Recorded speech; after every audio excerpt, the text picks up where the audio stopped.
Et un petit point pour vous effrayer ou vous rassurer, c'est selon. À 5 heures précises, nous quitterons tous l'IUFM pour retourner à l'Ancre où nous étions pour l'ouverture des États généraux, car la clôture doit démarrer à 6 heures puisqu'elle est retransmise en direct sur Guyane Première.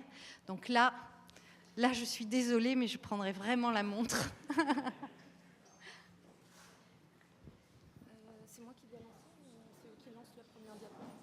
Comment?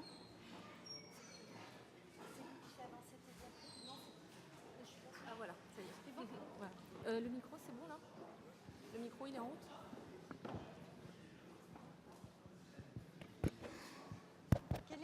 Quel est le micro qui fonctionne, s'il vous plaît? Au milieu? Comme vous voulez. Là, ça marche? C'est bon? Ok. Donc on m'a demandé d'introduire le thème le plurilinguisme comme ressource, mais finalement, ce n'est pas une introduction puisqu'il a été un peu transversal dans tous les ateliers, dans les différentes plénières. Donc je vais d'ailleurs rebondir sur certaines des choses qui ont été dites dans ces ateliers et ces plénières. Enfin, en tout cas, sur certaines de ces choses-là. Avant d'évoquer la question du plurilinguisme comme ressource, je voudrais revenir sur le plurilinguisme vu comme un handicap. Et là aussi, c'est quelque chose qui a été dit et redit, notamment dans des plénières. C'est-à-dire que le plurilinguisme a été et continue aujourd'hui encore d'être considéré comme une difficulté, un obstacle, voire un handicap. Et je prends pour exemple certains propos qui ont été tenus. Le plurilinguisme est perçu comme une voie sans issue au lieu d'une ouverture. Le fait de parler sa langue, j'ai oublié. Pardon. Le fait de parler sa langue freinerait, empêcherait l'acquisition du français. Il ne faut pas parler votre langue parce que vous allez continuer à être bête à l'école. Donc ce sont des propos qui ont été tenus et qui continuent encore aujourd'hui d'être tenus. Donc ces représentations négatives, elles continuent d'influencer les pratiques à l'heure actuelle. J'en donne un exemple avec un entretien avec une enseignante qui ne date pas d'il y a très longtemps, c'était en 2011, donc cette année, et qui dit qu'elle punit les élèves car elle leur interdit de parler leur langue dans la classe, et la punition consiste souvent à leur faire recopier un texte en français. Donc ces pratiques sont certes beaucoup moins fréquentes qu'avant, mais ça existe encore aujourd'hui, donc il y a encore un travail à faire dans ce domaine. Alors, excusez-moi, mais alors la double manipulation est un peu dure. Pourtant, dans les contextes en Outre-mer, le plurilinguisme est un fait avéré. Il a toujours été constitutif des pratiques, et ça aussi, ça a été dit de nombreuses fois dans ces états généraux. Je prends un exemple, les locuteurs savaient créer des passerelles d'intercompréhension pour communiquer entre eux, quelle que soit leur langue première. Donc les langues sont donc des ressources au quotidien, en Outre-mer, dans différents domaines. Et je vais en donner quelques exemples. Je prends par exemple le domaine de la santé, les langues comme ressources pour communiquer de l'information, les campagnes d'affichage pour la prévention contre le sida, à l'écrit, des modes d'emploi pour les préservatifs en Guyane dans 26 langues, à l'oral, des spots radio en 5 langues pour la prévention aussi. Donc les langues peuvent servir de ressources pour communiquer de l'information. Les langues peuvent être aussi des ressources pour aider à comprendre, et là je vais prendre l'exemple de l'école, avec des enseignants qui vont parfois utiliser les langues des élèves pour les aider à comprendre les consignes qui sont données, ou qui vont s'appuyer sur un ATSEM, ou encore qui vont demander à des élèves de traduire. Et donc dans l'exemple que vous avez ici, l'enseignant essaye d'expliquer ce qu'est une passe en arrière au rugby à des élèves à Apatou en Guyane française. Il a un petit peu de mal à leur faire comprendre le principe et il va demander à un élève de traduire pour lui, donc il va exploiter cette ressource-là dans la classe. Les langues, ça peut être aussi des ressources pour mieux réussir à l'école. Je pense au dispositif des intervenants en langue maternelle. Ça peut aussi être des ressources pour développer des compétences bilingues, comme par exemple dans le cas des classes bilingues. Toujours sur les langues comme ressources, des langues comme ressources pour apprendre. Et là, je vous donne un exemple en fait d'un travail qui a été réalisé à Sinnamary en Guyane, où il a été montré dans les résultats que les enfants les groupes d'élèves qui étaient les plus plurilingues et qui osaient exploiter leur plurilinguisme réussissaient mieux les tâches scolaires qui leur étaient demandées. L'exemple qui est donné ici est un exemple en mathématiques et on voit que les enfants parlent en créole et donnent des exemples en créole sur l'activité mathématique. On a aussi eu des exemples en EPS et aussi eu des exemples, même en grammaire en français, où les enfants qui travaillaient par exemple sur la notion de l'adjectif allaient chercher dans leurs propres compétences et dans leur propre langue des exemples qui leur permettaient de mieux aller vers le français et vers la grammaire du français, ou vers le langage en général. Voilà, je ne vais pas m'étendre là-dessus puisqu'on en a beaucoup parlé ce matin, mais on a vu ce matin que les langues peuvent aussi être des ressources pour créer, on en a eu de très beaux exemples. Donc tous ces exemples montrent que les langues sont utilisées comme des ressources par les acteurs de la vie sociale, mais les efforts réalisés, on peut dire que les efforts réalisés sont encore timides, alors pour des raisons de moyens, ça c'est vrai, mais pas uniquement. Les représentations négatives sur le plurilinguisme constituent aussi des obstacles, donc il reste encore beaucoup à faire dans ce domaine. Et un des aspects que je souhaiterais développer surtout, c'est le fait que derrière les langues, il y a des locuteurs et il y a des répertoires plurilingues. Donc derrière les pratiques que j'ai présentées, derrière les actions, il y a des locuteurs qui ont la caractéristique d'être bilingues ou plurilingues, ce qui signifie que ce sont des individus qui possèdent comme richesse à leur disposition un répertoire de langues, des façons de conceptualiser le monde, des variétés dont ils peuvent user en fonction des contextes et qui leur permettent de créer des liens, de construire des passerelles entre des univers différents, qu'ils soient culturels, techniques, scientifiques, conceptuels, linguistiques. Et malheureusement, les compétences plurilingues de ces personnes ne sont pas suffisamment valorisées, ni même bien exploitées. Voilà, donc je vais terminer avec pas des propositions, mais peut-être des pistes à explorer justement pour aller vers une perspective plurilingue et multilingue en abordant quelques thèmes qui me paraissent importants, qui ont été évoqués d'ailleurs dans les états généraux. La question de la traduction, par exemple. Il y a une demande de traduction, et j'en ai donné des exemples. On a besoin de traduire si on veut informer sur la santé, on a besoin de traduire si on veut informer sur n'importe quel domaine. Donc il y a une demande de traduction qui existe, mais on peut se demander s'il y a suffisamment de formation au métier de la traduction dans les langues minoritaires, et on pourrait peut-être envisager d'ouvrir des parcours dans ces domaines-là. Souvent, enfin en tout cas de l'expérience que j'en ai en Guyane, des locuteurs sont sollicités pour faire des traductions pour des services de l'État, par exemple, mais sans rémunération. En quelque sorte, ils travaillent pour la communauté. À ma connaissance, un traducteur en anglais ou en espagnol ou dans n'importe quelle autre langue est payé pour le faire. C'est un métier, donc je pense qu'il faudrait envisager des choses dans ce domaine-là. La question de la médiation, il y a plein d'exemples de choses qui se font dans ce domaine. Donc il y a beaucoup d'initiatives, mais encore une fois, on pourrait peut-être aller un petit peu plus loin et intégrer de manière plus organisée dans la formation au métier de la médiation, la dimension plurilingue, mais en faisant attention parce qu'il faut avoir dans ce domaine une réflexion sur la manière dont, le fait d'avoir des médiateurs peut influencer les rôles des participants dans les interactions. Je pense notamment aux questions de relations de pouvoir et de savoir. Je vais vous en donner un exemple dans les interactions hospitalières. Lorsqu'un médecin fait une consultation, c'est lui qui a le savoir, c'est lui qui a le pouvoir et c'est lui qui mène l'interaction. Si l'on met un médiateur dans cette situation-là, le médiateur est détenteur d'un savoir que le médecin n'a plus. Et ça peut poser des problèmes, ça peut créer des tensions. Et ces questions-là, elles doivent être aussi évoquées dans les formations et elles doivent être évoquées si on met en place des médiateurs dans quelques domaines de la vie sociale. Sur la question de l'enseignement des langues étrangères, il y a des choses qui se font aussi dans ce domaine. Mais on pourrait envisager d'avoir une réflexion un peu plus poussée sur l'enseignement des langues étrangères, un enseignement des langues étrangères qui soit organisé en fonction des... J'ai oublié de passer. Voilà. Bon, je vais devoir poursuivre sans parce que là... C'est l'enseignement des langues étrangères. Voilà. C'est un peu dur, hein, c'est... Voilà, donc un enseignement des langues étrangères qui soit organisé en fonction des contextes et des enjeux territoriaux, pas uniquement en se basant sur la valeur marchande internationale de certaines langues, peut-être une carte des langues qui tienne plus compte de l'environnement géographique plus ou moins proche, des enjeux économiques propres au territoire, des relations que les collectivités entretiennent de manière privilégiée avec certains pays de la zone. Et enfin, je conclurai là-dessus, à l'école, sur des approches qui me semblent vraiment intéressantes à développer et qui ont été évoquées encore une fois dans ces états généraux, comme les approches plurielles avec l'éveil aux langues et au langage, l'intercompréhension entre langues voisines. D'abord tout simplement pour que les élèves se sentent mieux dans leur identité plurilingue parce que c'est un premier pas vers le vivre ensemble. Et je vais en donner deux petits exemples avec les films.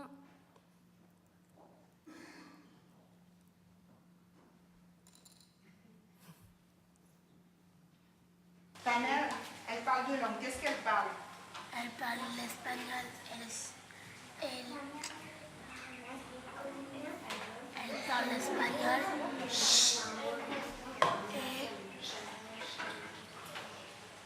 et le brésilien. D'accord. Sarah. Sarah Maka. Parfois, chez moi, je parle l'hollandais. L'hollandais. J'aimerais bien entendre Sawika. Parfois, je parle hollandais et le coulis chez moi. Le coulis, qu'est-ce que c'est? Le coulis, quelle langue? Est-ce qu'on n'entend pas? C'est Sawika qui répond. C'est maman qui parle? Et moi, je parle hollandais. Le créole. Le créole.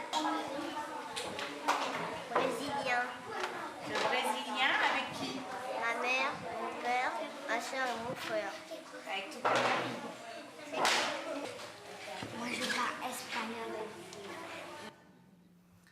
Voilà, et donc on voit que dans ce premier film, ce sont uniquement les langues de la maison qui sont évoquées, mais dans le film suivant, vous allez voir que les enfants peuvent aussi aller un peu plus loin et parler de leur plurilinguisme en général. Il y a la manière dont ils ont appris les langues et comment le plurilinguisme devient une ressource qu'on peut présenter comme quelque chose de positif, même à l'école, ce qui n'est pas toujours le cas. Alors, le deuxième film, normalement. Bonjour Milena, quelle langue tu parles? Moi je parle le portugais, le français et le créole. Et toi? Moi je parle l'espagnol, un petit peu le créole et le portugais et un petit peu l'espagnol. Au Paris. Bon.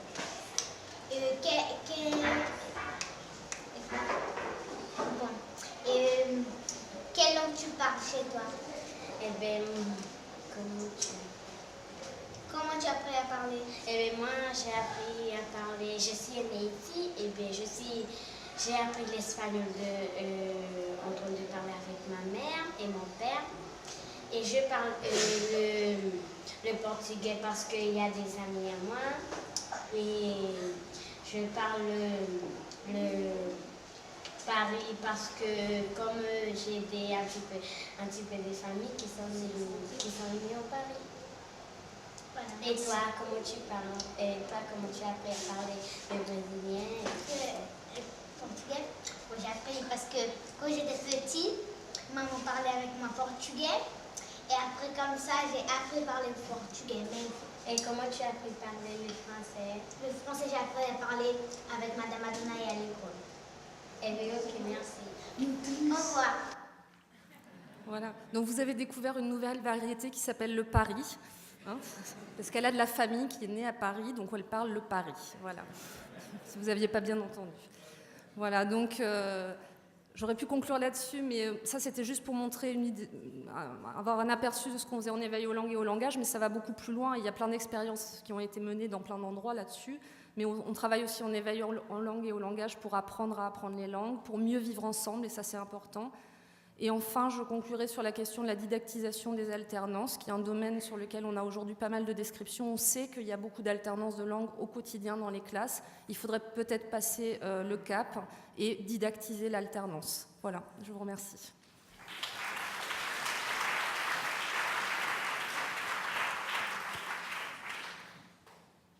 Je reste là, en fait. Merci beaucoup. Donc pas si d'ailleurs, nous allons démarrer une discussion à partir des propositions de Sophie. Est-ce que vous avez des questions dans la salle ou des choses qui ont fait écho à des propos qui ont été tenus en atelier et sur lesquels vous aimeriez revenir maintenant?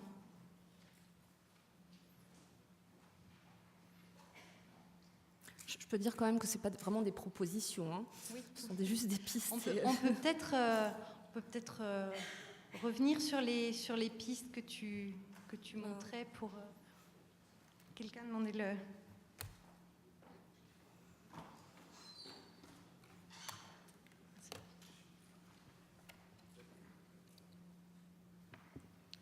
Oui. Moi, ce que je ne comprends pas, c'est... Bon, c'est un petit peu dommage qu'on parle du du multilinguisme, mais on n'entend que du français. Bon, je ne comprends pas. Est-ce qu'il y a un problème du français avec les autres langues? Bon, vous l'avez évoqué. Et pourtant, toutes les tendances confondues, recherche, ceci et cela, et pourtant, on est toujours dans cette même démarche. Moi, j'aimerais qu'après cette grande messe, qui est très jolie, pas de problème, ça va aboutir à quoi exactement? Est-ce que c'est une grande messe comme d'habitude ou est-ce que ça va aboutir à quelque chose? Parce qu'on est habitué dans les Outre-mer, les belles paroles, les belles écrits. Bon, c'est bon là. Sérieusement, on veut quelque chose de sérieux. Oui, c'est ce que je voulais dire. Bon, je sais que certaines personnes vont être frustrées, mais si on parle du multilinguisme, il faut que de l'autre côté, les administrations, ils se mettent au pas des locaux, comme ils aiment bien dire. Mais s'ils ne se mettent pas au pas, on n'est plus dans le multilinguisme, même dans le linguisme comme on veut. Je ne connais pas les termes en français, mais vous voyez ce que je veux dire. Je ne pense pas que ça s'adressait à moi. Alors oui. C'est difficile d'être sur l'estrade. Je vais passer le micro à Xavier Nort. Et puis il y avait une autre question de monsieur là-haut. Je reviendrai vous donner le micro après la réponse de Xavier Nort. Alors je voudrais répondre à cette interpellation qui me paraît très, très légitime. En effet, pourquoi une rencontre sur le multilinguisme où on n'entend que parler français? J'espère d'ailleurs qu'on n'entendra pas seulement parler français, puisque tout à l'heure, lors de la cérémonie de clôture, nous aurons la chance d'entendre plusieurs langues. Mais je crois qu'il faut assumer aussi une situation qui est la nôtre, c'est que le français est la langue commune des territoires ultramarins, comme elle est la langue de la République. C'est notre langue partagée. Et je crois que c'est aussi un message très fort que nous faisons passer en choisissant pour nous exprimer une langue commune. J'ajoute qu'il y aurait, et chacun le comprend aisément, une petite impossibilité pratique à permettre à 50 langues, car ce n'est pas moins de 50 langues qui sont parlées en Outre-mer, de s'exprimer dans cette salle. Car si l'on devait mettre en place des dispositifs d'interprétation simultanée, ce n'est pas un seul amphithéâtre qu'il faudrait, c'est au moins 2 ou 3, 50 fois 50 au minimum, n'est-ce pas, pour permettre à toutes les langues d'être traduites dans toutes les langues. On voit la difficulté. C'est d'ailleurs la difficulté essentielle d'un monde polyphonique, d'un monde plurilingue. Il y a des circonstances où il faut choisir une langue commune et nous l'assumons entièrement. Alors, quant à la seconde question que vous avez évoquée, est-ce que c'est un colloque parmi d'autres? Est-ce que c'est une énième rencontre sur le multilinguisme? Parce que des colloques sur le multilinguisme, il y en a partout sur la planète. Eh bien, nous avons la présomption, peut-être le fol espoir, en tout cas l'ambition, qu'il n'en soit pas ainsi, et que cette rencontre débouche sur des recommandations adressées au pouvoir public, adressées aussi à la société civile, aux citoyens. Certaines de ces propositions, on va le constater tout à l'heure, sont très concrètes, et il nous reviendra de veiller à leur réalisation. Alors, monsieur là-haut voulait poser une question. Je vous laisse, c'est le monsieur qui est tout là-haut.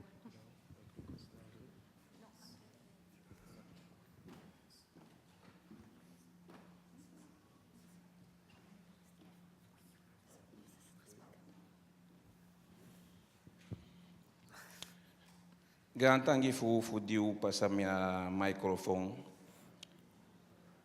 Mbe wanta kyanga wale samadi dena ya mamanga pikiwang tata anga boy taki we luku ti de udena laguen udena kayana mamie fi so sali bika amiti fu ti de na wansani di den sama fu di masa sakosi be aksi fu be takyanging saden fi fu di wabi da be akshu fu be mitia makandi fu be taki shiki fi senigen wan fu den fa noudu di be den na nya konde disi na taki wi abi fa noudu fu den tongo fui aluku jukasa maka kalinya teko wayana paikwene ke yolu fu la guania wafano fu den tongo fu de teli aini den kanto den lantikanto fu wi wadati ne na problem fu tide bikamine fu stan fu saide ini wang fu den samari kumoto mo di tenti yulanga oplani kondona ya fu kutwa safe taki di ubesa taki na yudna ma sema tembesa taki a safe taki atawande na Calédonie besa taki a safe taki ya du taki de doti de na Calédonie na bia bifa no du futeki opalani di tenti yulanga fu kondoa ya da mota kwansan fu sta u sefi dishna kanshi di wi abi fu yepi dem pikin fu tama dishna kanshi di fanshi lanti abi fu bo wanyum libi makandi fu mumang bo wanyum fanshi yokumoto fu denkonde di de dose fu fanshi kwa inya mama fanshi la mota ki usebu mo selu songa usefi. Alors peut-être qu'il faudrait que je traduise.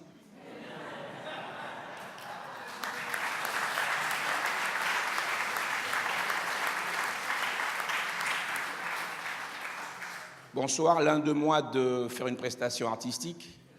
La première équipe de la première journée soirée à l'ouverture a fait ce qu'il y a de mieux. Je m'exprime ici, je prends la parole en tant que je suis Séfiane Deyi, président du Conseil des populations amérindiennes et Bushinengue, qui est une instance consultative, mais bien inscrite dans les règles de la République.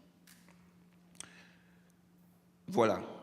Le constat que je fais, c'est que pourquoi ce rendez-vous aujourd'hui avec vous qui venez de tous les horizons des Outre-mer? Eh bien, ça a été le souhait du gouvernement, mais à la demande, suite aux états généraux des Guyanais, qui ont fait une revendication bien précise leur concernant, qui est la prise en compte des langues locales et des spécificités de leurs conditions de langue, des minorités et pas minorités, dans le système étatique gouvernemental de la République et de l'administration. On est bien d'accord? Sinon, pourquoi le Kanak sort de la Kanaki, prend l'avion, fait 30 heures de vol pour venir ici, en Guyane? Si le discours qu'il peut avoir ici est le même qu'il peut avoir à la Kanaki, qu'est-ce qui explique ça? Eh bien, c'est notre diversité, le fait qu'on puisse prendre des positions qui, au-delà de l'espace et du temps, et pouvoir les déterminer ensemble et se réunir ici en Guyane, parce que le rendez-vous cette fois-ci a été donné en Guyane, et construire, aider la République à construire une nouvelle société française qui n'est pas celle de l'autre, mais d'une autre, ensemble. Donc, concernant l'organisation, le collègue Dengue a commencé en nous disant qu'il ne comprend pas comment l'organisation est faite de manière monolingue. Mais c'est normal, c'est parce que notre esprit a été habitué au monolinguisme. Donc ce n'est pas la peine de venir me dire qu'on pouvait s'arranger autrement ou que tout va bien. Non, parce que justement, cette situation-là, c'est la résonance de ce qui se fait à tous les niveaux de la stratification administrative de la République française. Est-ce que c'est clair? Et nous, petits gens au village que je représente, eh bien, on en pâtit. Parce que ça fait un discours unique, à sens unique, et un discours biaisé, et toutes les dimensions linguistiques que l'on peut avoir et pouvoir s'exprimer en fonction de notre quotidien, pour décrire nos quotidiens, on ne peut pas le retrouver entre les deux pages d'une loi de la République. Donc voilà notre situation. Je pense qu'il est important, parce qu'on attend tous le discours et les annonces de M. Mitterrand, notre ministre à tous, ministre de la République. Je pense qu'il est important que chacun dans son terroir puisse valoriser ses langues, valoriser ses positions, continuer chacun dans sa famille à parler toutes ces langues, et c'est seulement comme ça qu'on va s'en sortir. Il est important, pour nous Guyanais en tout cas, que les revendications, ce n'étaient pas des revendications, c'était des propositions, des demandes que nous avons faites pendant les États généraux soient respectées, notamment la mise en place d'une structure permettant la prise en compte du multilinguisme en Guyane. Alors pourquoi pas piloter en Guyane? Pourquoi pas matérialiser en Guyane ce pôle d'excellence linguistique qu'on a demandé. On ne l'a pas demandé avec des lettres mortes. Hein. On l'a demandé, il faut que ça soit ici. Il faut qu'on l'ait. Comme on a cette université qui est en train de se mettre en place, on a d'autres besoins. Et ce sont les Français de Guyane, comme d'outre-mer, qui ont besoin d'éléments, d'outils, de choses ici concrètes en Guyane. Donc voilà ce que je voulais vous dire dans un premier mot. Et arrêtons d'être dans des états généraux où tout est correct. Rien n'est correct, justement. C'est pour ça qu'on se réunit. C'est pour ça qu'on passe autant d'heures dans l'avion. Parce que sinon, vous restez chez vous, chacun, dans son île, et puis tout va bien. Mais si on est là, c'est parce que les choses ne vont pas bien. Et il faut savoir le dire, chacun dans sa langue. Voilà un peu ce que je voulais vous dire. Et j'espère qu'il y aura des gens qui vont pouvoir écrire ça correctement et rapporter ça à tous les niveaux de nos administrations. Merci.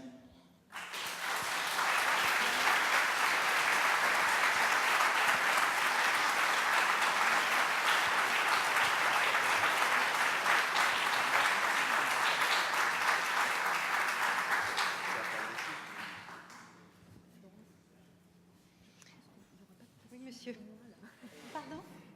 Je pense que je me retrouve un peu dans une... Oui, il n'y a pas de question Sophie, pour moi, c'est un débat dans la salle. On débat ensemble, il y a ce face-à-face, voilà, mais un peu... nous faisons cercle face-à-face. Voilà, la torture est terminée pour toi, Sophie.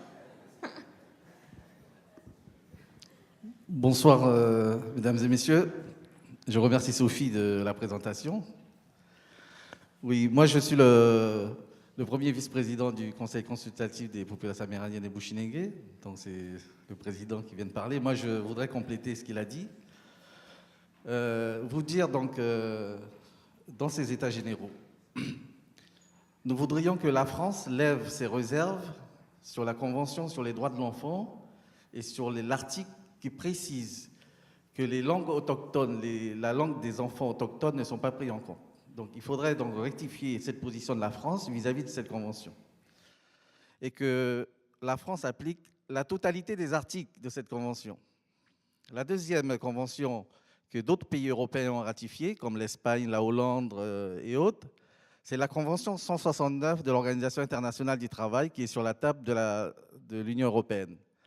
Il n'est pas normal que les pays membres de l'Union européenne, qui veulent être les leaderships en matière des droits de l'homme, et que certains pays comme la France ne ratifient pas ces conventions. Il est souhaitable que la France ratifie cette convention et soit applicable en Outre-mer, là où il y a des peuples autochtones. Et là, on aurait un cadre juridique et on pourrait avoir donc un cadre légal pour travailler sérieusement sur ces questions-là. Le troisième élément, c'est la Déclaration des droits des peuples autochtones des Nations Unies qui a été ratifiée par la France. Il faudrait qu'on puisse sérieusement voir comment on applique les articles consacrés justement à l'éducation, à l'identité et aux institutions donc scolaires qui sont contenus dans cette déclaration, et que nous allons donc vers un enseignement, vers une éducation vers la paix, et non pas donc vers un enseignement et une éducation vers les conflits. C'est ce que nous souhaitons en Guyane, que nos enfants apprennent à avoir une éducation pour qu'on vive dans la paix.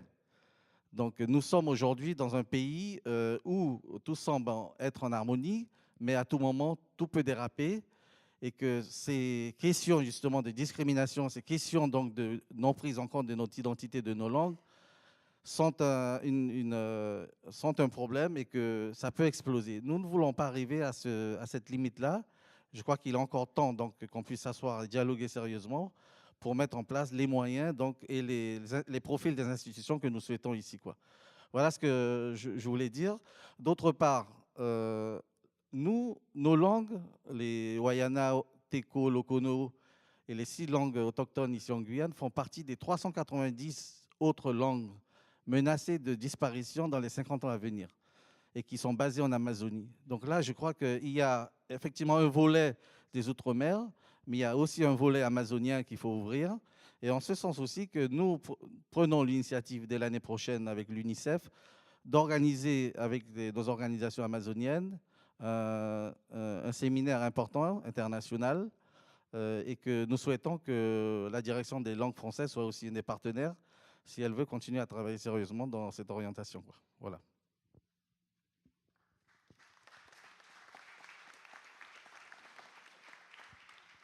Merci. Je vous propose qu'on prenne encore 2 interventions et puis qu'ensuite on passe qu'on donne la parole à Xavier Nort et au modérateur pour pouvoir continuer la discussion sur la base de ce qui s'est dit dans les ateliers. Vous avez le micro là, monsieur, à côté.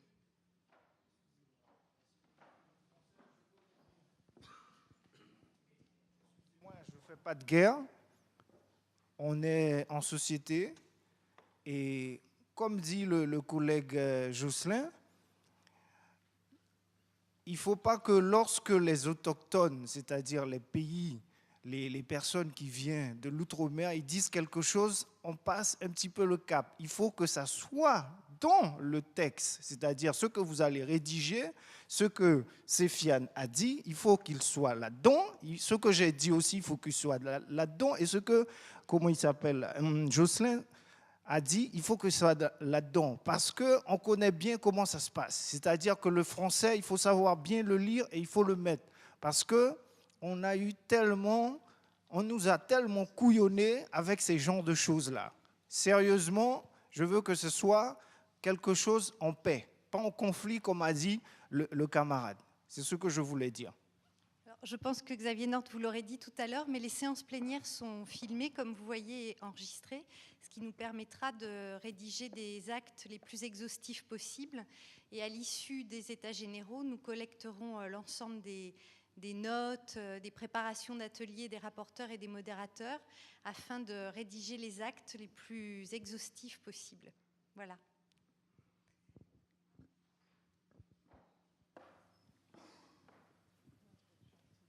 Comme je le suis toujours.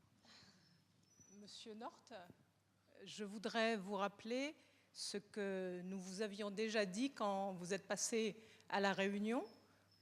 Actuellement, après avoir eu un programme académique sur lequel nous avons travaillé pendant 1 an et demi, 2 ans. 2 ans, nous l'avons utilisé, même pas 2 ans, je crois. Et c'était un outil produit localement. Et voilà que peu de temps après, on nous a proposé d'adosser notre enseignement au cadre européen des langues. Vraiment, je crois que c'est un cadre qui ne nous convient pas. Il me semble c'est un cadre qui est prévu pour l'enseignement des langues étrangères. À La Réunion, en tout cas, pour beaucoup de Réunionnais, c'est une langue maternelle. Et je voudrais que vous nous entendiez concernant ce cadre. Je crois qu'il n'est pas fait pour nous. Donc merci d'entendre à nouveau. Je me permets de répondre à cette remarque. J'en avais pris bonne note en passant à La Réunion et je vous promets d'intervenir sur ce point. J'en ai tout à fait conscience. Un cadre européen de référence pour les langues, comment voudrait-on qu'il s'adapte à l'ensemble des situations linguistiques sur la planète, et notamment à celle que vous évoquez. Le créole n'est pas une langue étrangère. Enfin, c'est une langue de France. Le créole réunionnais, c'est une langue de France. Moi-même, je suis délégué général à la langue française et aux langues de France. Ça n'est pas un vain mot, c'est au cœur de ma mission. Donc je me sens un devoir d'intervenir auprès des autorités compétentes, au ministère de l'Éducation nationale, pour favoriser, susciter les évolutions nécessaires de ce cadre, afin de faire en sorte que le créole ne soit pas enseigné comme une langue étrangère. Ça n'en est pas une, je le confirme de la manière la plus nette. Moi, j'aimerais juste rajouter quelque chose sur les programmes.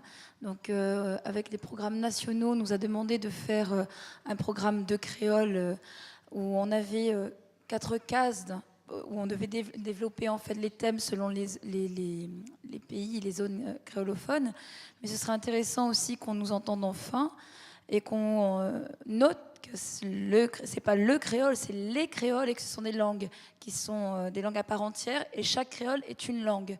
Donc en ce moment, on a l'impression qu'au niveau de l'État, on considère le créole comme un ensemble et donc du coup, quand on se retrouve dans une salle avec les différentes zones, justement, on se rend bien compte qu'on n'est pas du tout sur dans la même langue ni dans la même culture. Donc ce serait quand même intéressant de le noter et de prendre ça en compte pour les programmes. Je crois que ceci a été dit très nettement hein, lors d'une séance de restitution ou peut-être dans un atelier, et on en a pris bonne note, hein, évidemment. Les créoles parlées à la Martinique, à la Guadeloupe, à la Réunion, ce sont des créoles différents. Ce sont des langues à part entière. Ce ne sont pas différentes formes d'un même créole, ce sont des langues à part entière. C'est parfaitement clair. Hein.